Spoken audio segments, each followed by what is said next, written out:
Olá, pessoal, tudo bem? Professor Daniel Lima aqui de Matemática.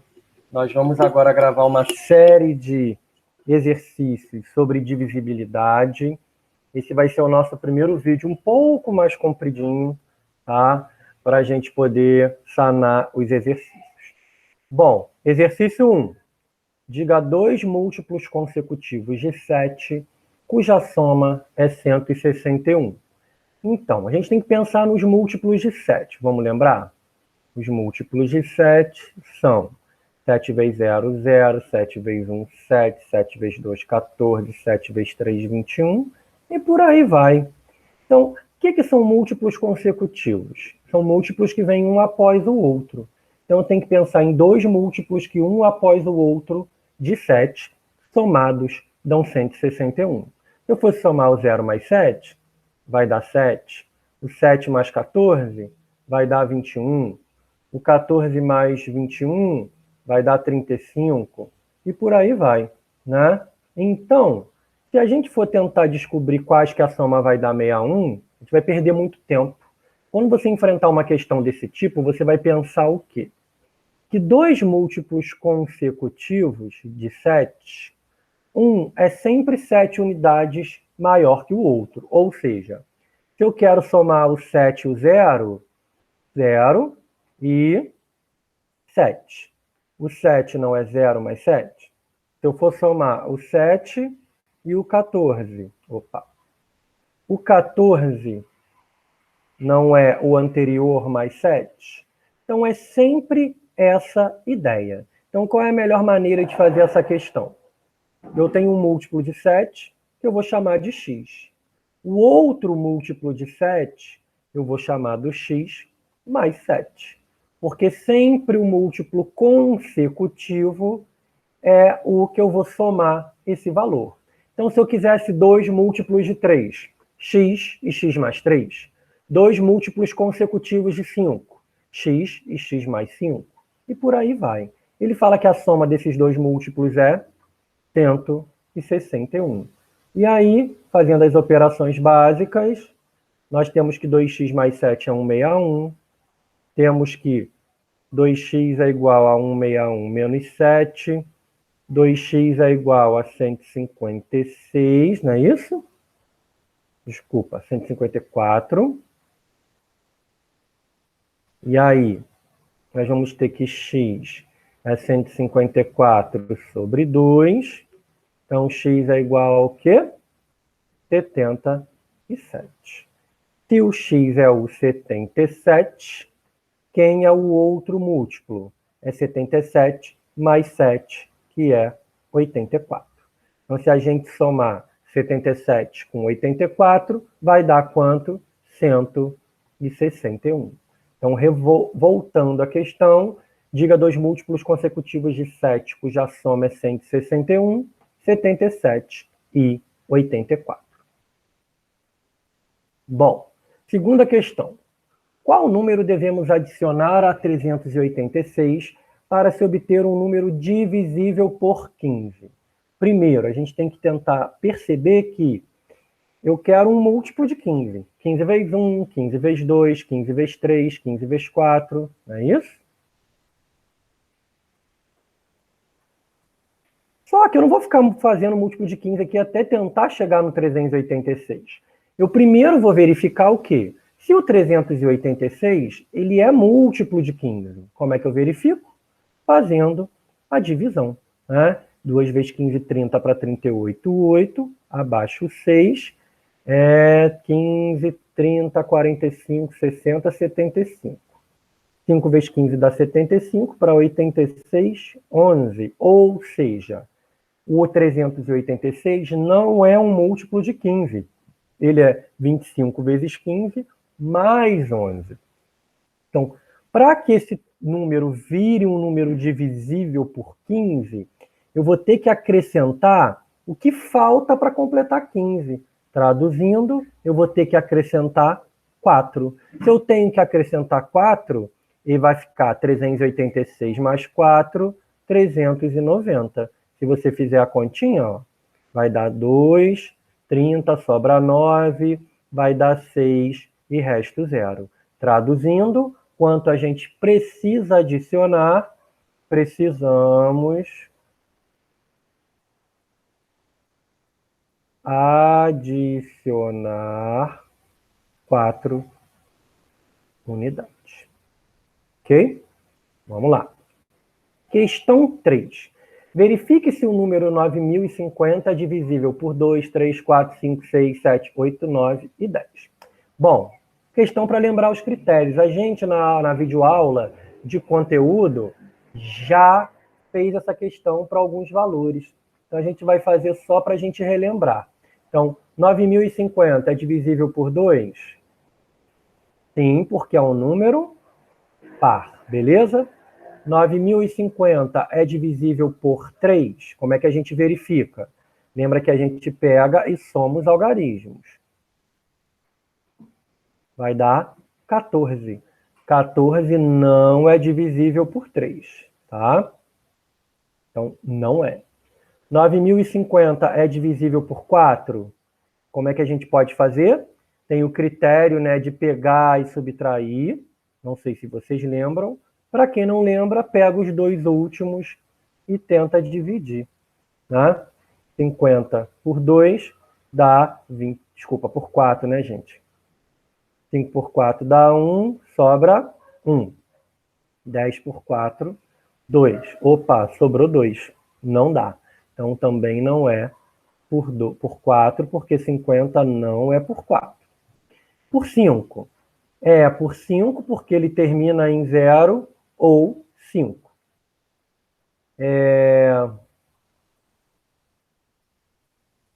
Ai. Bom, por 6, gente.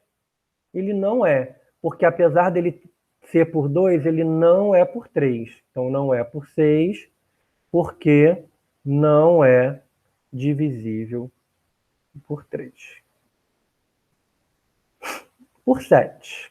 Aí eu ensinei um critério por 7, mas eu falei para vocês que às vezes o critério é tão... a gente nem estuda ele geralmente, a gente esquece. Então, caso você tenha dúvida, eu vou fazer de outro jeito. Eu vou simplesmente dividir 9.050 por 7. 9 por 7 dá 1, sobra 2.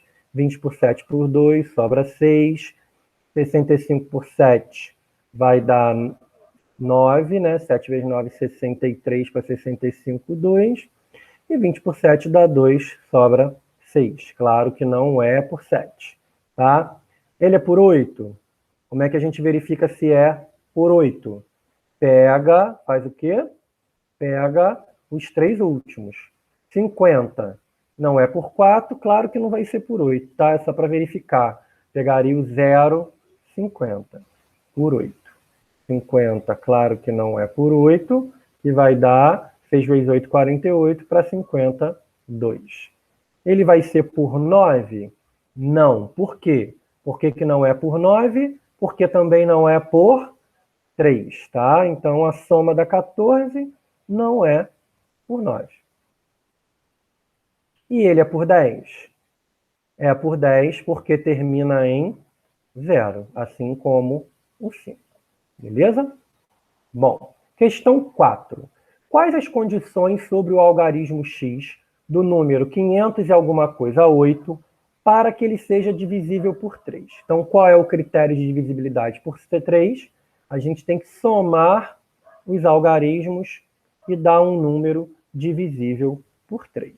Traduzindo, 5 mais 8, 13, mais x, esse número tem que ser divisível por 3.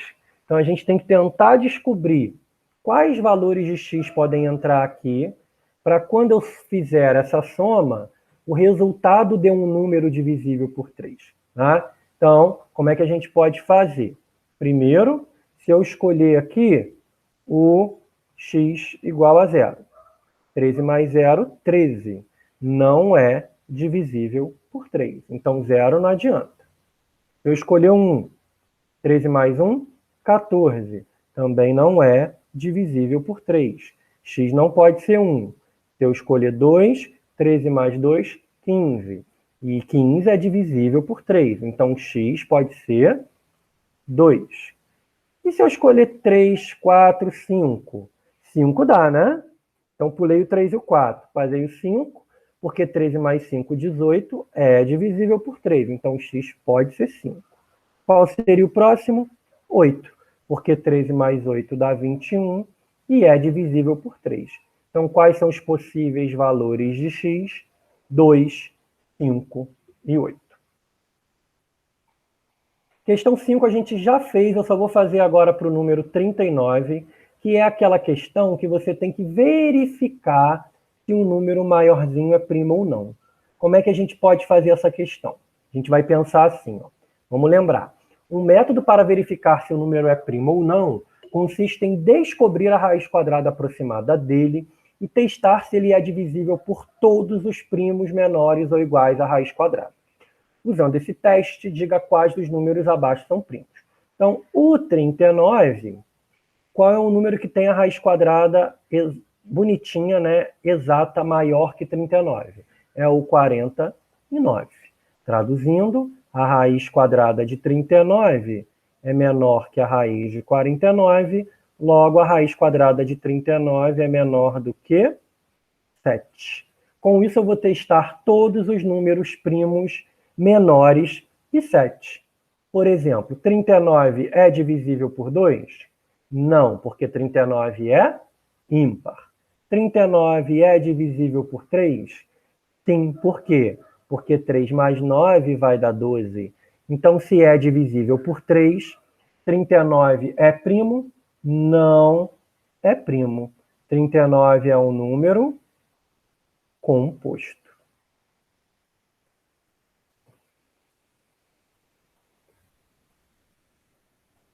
Opa. Bom, vamos lá. Questão 6. Seja x igual a 3.600.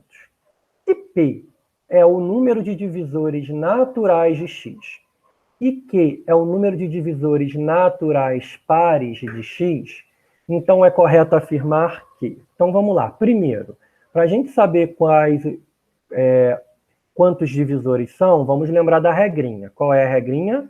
Fatorar, né? 3.600 por 2, 1.800, por 2 dá 900, por 2 dá 450, por 2 dá 225, por 3, para quem não lembra, dá 75, por 3 novamente dá 25, por 5 dá 5 e por 5 dá 1. Opa, fatorei o 3.600.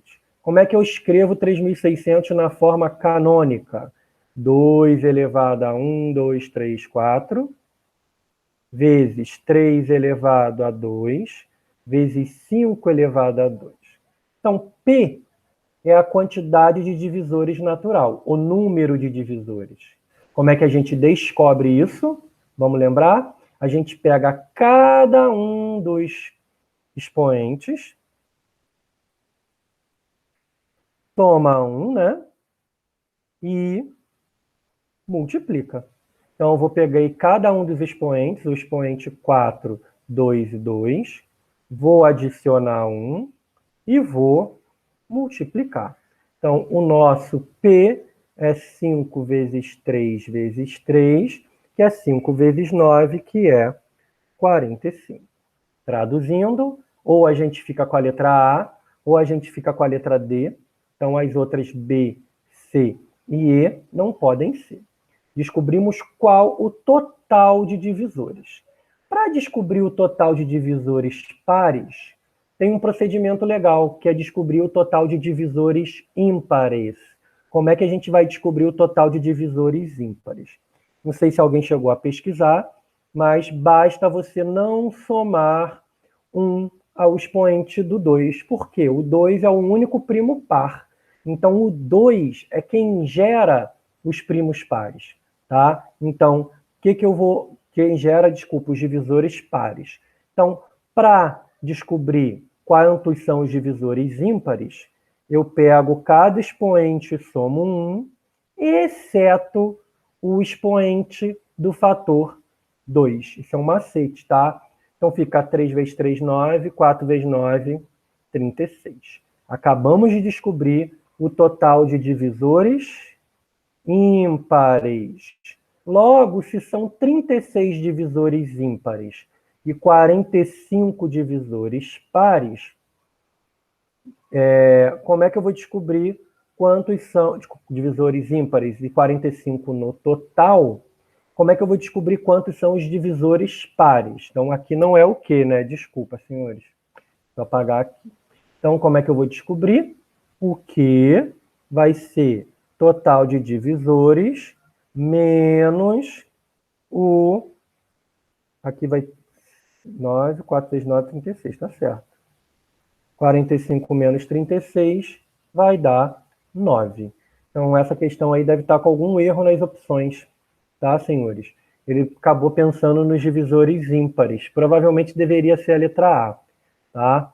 Ou não estou enxergando nenhum errinho aqui. Né? 75 por 3 dá 25, não tem nenhum erro não. Tá? Bom, vamos seguir. Questão 7 é uma questão que a gente chegou também a fazer, tá? A comentar, e a gente tem que pensar aí na ideia de você estar fechando e abrindo sinais. Vamos lá. 2 sinais luminosos fecham juntos em determinado instante. Um deles permanece 10 segundos fechado e 40 aberto, o outro 10 fechado e 30 aberto. O número mínimo de segundos necessários para, a partir daquele instante, os 2 sinais voltem a fechar juntos outra vez. Então, vamos pensar no primeiro sinal. Ele fechou, ficou 10 segundos fechado, não é isso? Então, passaram-se 10 segundos fechado. Depois ficou 40 aberto. Então, pensa agora. Ele estava fechado, fechou, passou 10 fechado, mais 40 aberto. Para ele fechar de novo, passaram-se quantos segundos? 50 segundos. Então, como é que ele vai chegar a fechar novamente? Ó, ele fechou, fecha 10, abre 40, novamente ele vai fechar em quando? Nos 100 segundos. Beleza? Então, reparem que a cada 50 segundos ele fecha novamente. O segundo sinal, ele fecha 10, né? Do 0 ao 10. Depois abre 30. Então, vai até o 40. Traduzindo, ele vai ficar 40 segundos, fechou e para fechar de novo. A mesma coisa, né? 10, depois fecha 30, passaram-se mais 40, 80. Quer dizer o quê? Que o primeiro sinal, ele demora a fechar novamente 50 segundos e o segundo sinal demora a fechar 40. Em algum momento, os dois vão fechar juntos. Como é que você vai fazer isso? Você vai calcular o múltiplo comum entre 40 e 50. Né? Então, se você for fazer o MMC, por 2 dá 25 e dá 20, por 2 dá 25 e dá 10, por 2 dá 25 e dá 5, por 5 dá 5 e dá 5, dá 1, né? Desculpa. E por 5 dá 1 e dá 1. Fazendo o produto, nós chegamos a quanto? 200. Quer dizer que eu vou demorar 200 segundos para que os sinais fechem juntos, outra vez, letra D. Questão 8. Em uma turma de quinta série do ensino fundamental, antigamente, né, agora é sexto ano, com mais de 30 alunos, foi distribuído um total de 126 borrachas, 168 lápis, 210 livros e 252 cadernos. Essa distribuição foi feita de modo que cada aluno recebesse o mesmo número de borrachas, lápis, livros e cadernos. Como é que a gente vai pensar nisso? Se eu quero que todos recebam a mesma coisa, eu quero que esses números sejam divididos de forma bonitinha.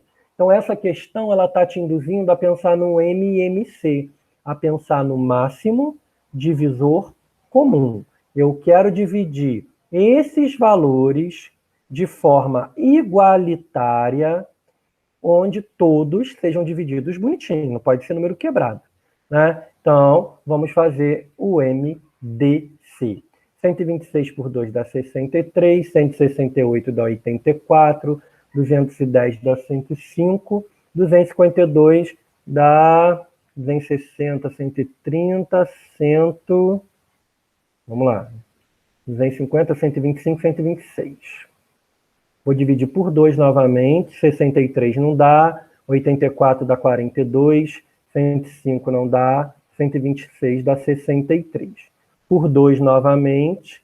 63, 21, 105, 63. Agora tudo é ímpar, vamos tentar por 3.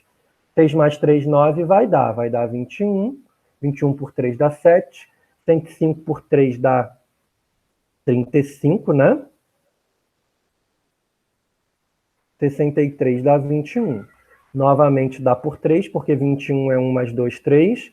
Dá 7. 7, 35 e 7. Agora a gente não dá mais por 3, mais 3 mais 5, 8 também não dá por 3, óbvio, mas dá por 5, o per termina em 5. Repito os 7, aqui vai dar 7. E todo mundo por 7 vai dar 1. Com isso, a gente vai ter o quê? Vamos agora pensar que eu não quero o MMC, eu quero o MDC. Então, eu vou ter que fazer o quê? Eu vou circular todos os fatores comuns, né? Os fatores que dividem todo mundo ao mesmo tempo, né? Então, como é que a gente vai fazer isso? Esse 2 dividiu todo mundo, porque todos inicialmente eram números pares. Já esse 2 não dividiu esse nem esse, porque eram 2 ímpares.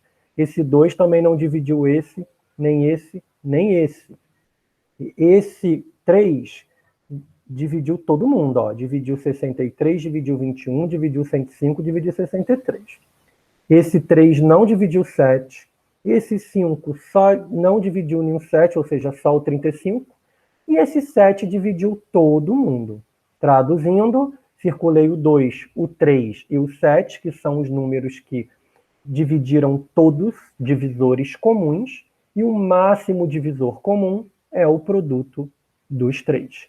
2 vezes 3, 6. 6 vezes 7, 42.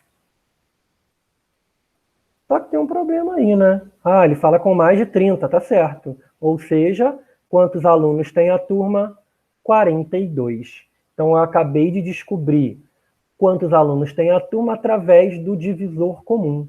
Se ele perguntasse quantos cadernos cada aluno ganhou, nós temos 252 cadernos para dividir por 42 alunos. Como é que a gente faria? Dividiria 252 por 42. Acho que dá por 6, né? 6 vezes 40 dá 240, 6 vezes 2, 12. Então, cada aluno receberia 6 cadernos. Bom, vamos lá. E aí, vamos parar agora por aqui, tá? Esse era o nosso objetivo, trabalhar essas questões. Espero que vocês tenham gostado. Sei que esse vídeo é um pouco mais longo, tá? Mas o objetivo é justamente esse, a gente fazer tudo em um vídeo só, ok? E espero que assistam e contribuam. Tchau, tchau.